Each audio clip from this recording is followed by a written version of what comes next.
Let me tell you a story. Jairzinho Rosenstrike versus Francis Ngannou. तो इन दोनों की स्टोरी ये है कि फ्रांसिस ओगानो अभी 3 मैच विनिंग स्ट्रीक पे है।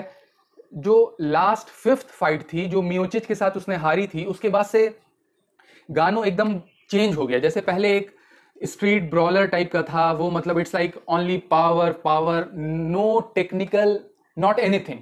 उसके बाद से जब वो वाला मैच हारा वो, उसके बाद से जो नेक्स्ट मैच था वो डेरिक लुइस के साथ मैच था, और डेरिक लुइस एक तरीके से विन स्ट्रीक पे था, और विन स्ट्रीक और वो वाला मैच वो जीत गया। और उसके बाद से फिर वो भी बेल्ट के लिए खेला उसने डैनियल कॉर्मिये के साथ, और डैनियल कॉर्मिये ने इस तरीके से वो भी मतलब डिस्ट्रॉय कर दिया। ग्राउंड गेम में कोई चांस नहीं बनता। लेकिन अभी ये वाला वीडियो डैनियल कॉर्मिये के बारे में नहीं है, ये वाला वीडियो अभी मैं बात कर रहा था गानू फ्रांसिस के बारे में। तो मियोचिच के बाद वो जो लुइस के साथ मैच हारा, तो लुइस पहले मियोचिच के साथ जो मैच हारा था, उसके बाद से फिर लुइस के साथ जो मैच हुआ, तो इन दोनों के साथ ऐसा मामला था। ये बहुत ज्यादा इंपॉर्टेंट बात है, ये दोनों, ये वाली बात आप सुनिएगा। डेरिक लुइस भी एक तरीके से ब्रॉलर टाइप का था उस वक्त, और वो जाके सुधर गया मतलब डीसी के बाद। और फ्रांसिस ओगानो थोड़ा सा सुधर गया था, इस वजह से वो ब्रॉलर के मोड में नहीं आया लुइस के साथ। और इन दोनों की fight one of the boring matches of the year ever type का वो वाला मैच था।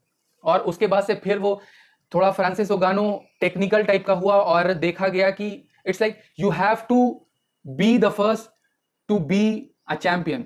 मतलब आपको मैच जीतने के लिए you have to be a first. मतलब बहुत कम ऐसी बार होता है कि इट्स लाइक आप काउंटर स्ट्राइक में मतलब आपने स्ट्राइक लगा दिया और जो पहले स्ट्राइक कर रहा है वो मैच हार गया।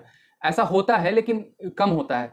जो पहले स्ट्राइक करता है, जो ज्यादा ब्रेवरी दिखाता है इसमें, इस फाइट में, एमएमए में, वो जीतता है। अभी Francis Ngannou 3 fight win streak पे है और तीनों केओ है।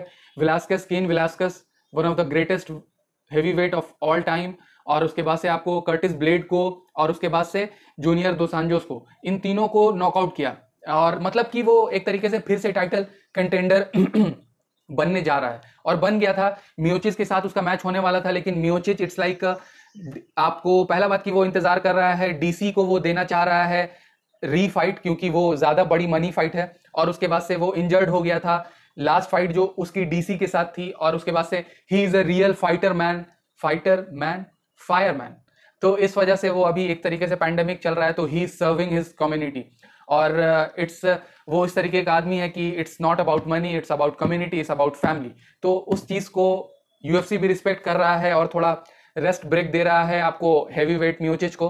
तो और इस तरफ से आप फ्रांसिस ओगानो ने पीछे देखा तो रोजन स्ट्राइक जार्जिनियो नजर आ रहा है उसको, और वो भी एक तरीके से विन स्ट्रीक पे है। रोजन स्ट्राइक ने ही आपको कॉल आउट किया है फ्रांसिस ओगानो को, क्योंकि पहला बात कि उसके पास कोई चैंपियन, उसके पास कोई ऐसा मैचअप नहीं था, उसके पास कोई ऐसा फाइट नहीं था जो उसको ऊपर ले जा पाए। और उसको मतलब लास्ट फाइट में उसने उल्वरीन को 5th राउंड के 4 सेकेंड 4:56 मिनट पे जैसा नॉकडाउन किया है, इट्स लाइक अमेजिंग। उसके बाद से एंड्रे ओलॉस्की को, जो हैवीवेट फॉर्मल हैवीवेट चैंपियन था, उसको भी नॉकआउट किया।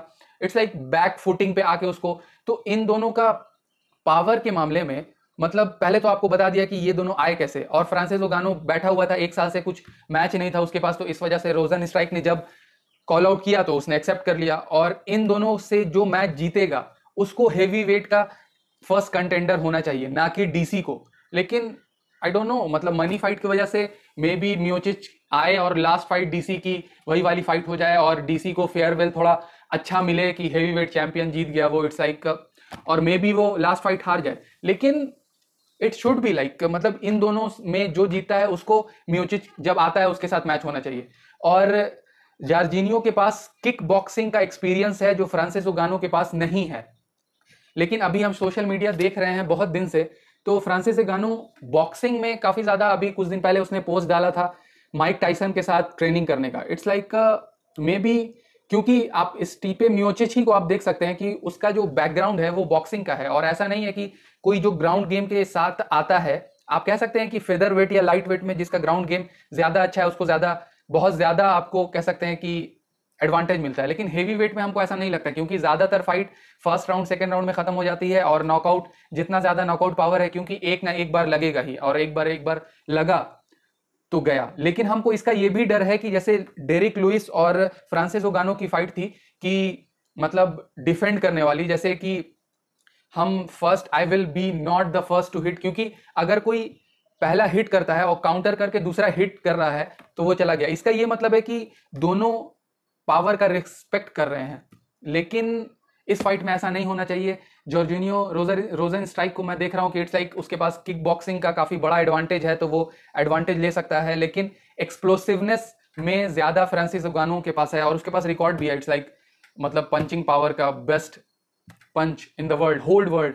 Can you imagine, like it's like real man, it's like real. एक मशीन आती है जो ऐसे मारो और वो पाउंड पर इंच, और मतलब आपको पंचिंग पावर का मतलब पाउंड में बताती है कि कितना पावर है। तो इट्स लाइक कितना ज़्यादा फोर्स जनरेट करता है, और अभी वर्ल्ड रिकॉर्ड है फ्रांसिस ओगानो का। तो it's like Francis Ngannou is real, but Jairzinho Rozenstruik is also real. तो देखना होगा कि कौन जीतता है। आपका क्या कहना है?